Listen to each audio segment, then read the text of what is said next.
A lot of people focus on Robert Mueller, and they should. But this Svengalian there, my word, is the number 2 guy who Mueller relies on for everything, Andrew Weissmann. So let's focus a little bit on Andrew Weissmann so the American people know who he is and knows who really is the, in many cases, the Wizard of Oz. Tell us about Andrew Weissmann. Well, I've called Mr. Weissmann the poster boy for prosecutorial misconduct because Mueller had a role in handpicking him for head of the Enron task force and appointing him to that position. And what was Mueller at the time? Mueller was in the FBI at the time. He was the director of the FBI. Yes. So he picks Weissmann to handle the Enron case. Yes. Weissmann was deputy director at the time when they first started under Leslie Caldwell, who was the chief of the Enron task force when it was first created in the collapse of Enron. So they set about and targeted Arthur Andersen to begin with, the venerable accounting firm. So they're investigating Enron. Yes. And they target Arthur Andersen. Yes. For what? For destroying evidence, is what they called it. But they did it by making up a crime, by combining 2 separate statutes to create a crime out of something that wasn't.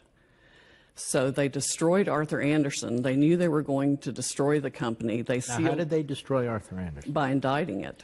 They indict Arthur Andersen because they're the financial advisors to Enron. Exactly. They were the auditors and financial advisors to Enron. And they manufacture a crime by combining 2 different statutes. Exactly. And at that time, how many people worked for Arthur Andersen? 85,000 people worked for Arthur Andersen. 85,000 people.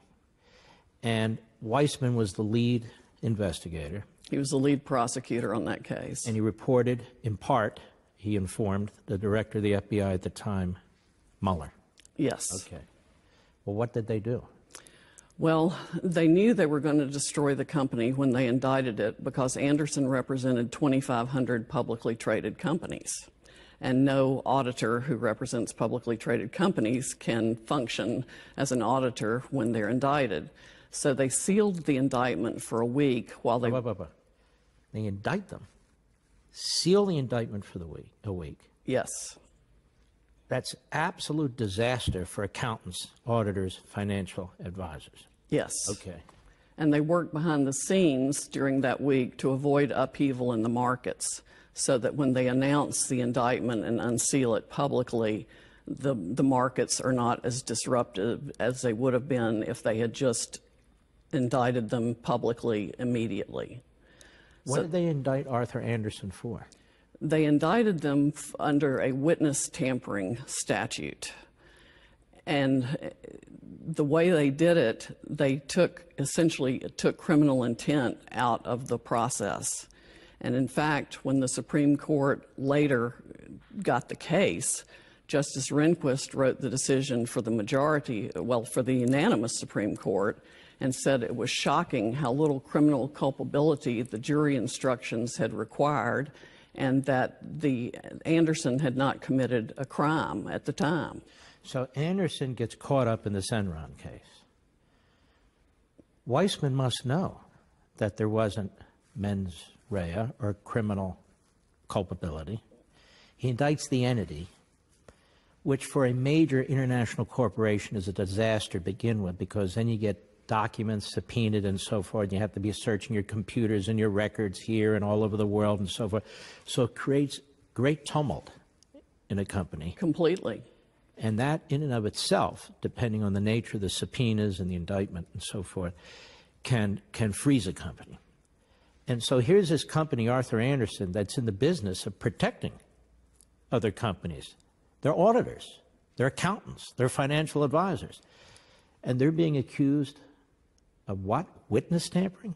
Yes, and obstruction of justice under 2 different statutes that combined created this new offense because there wasn't one. Andersen had not been subpoenaed for any documents at the time.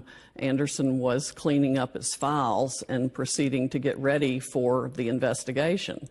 So they just made up a new offense by combining the 2 different statutes. Now, do you recall the name of the federal trial judge that was involved in the case?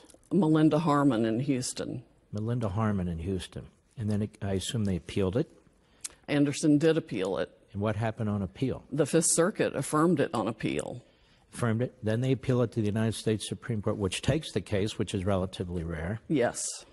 And the justices look at this. You mentioned Rehnquist, and they say, wait a minute. There's no criminal intent. There's no criminal culpability. This isn't even really a statute. The instructions were faulty. And what did the Supreme Court rule? They reversed it unanimously. Unanimously. Every justice said no. Exactly. What happened to Mr. Weissman since he led the case? Oh, absolutely nothing.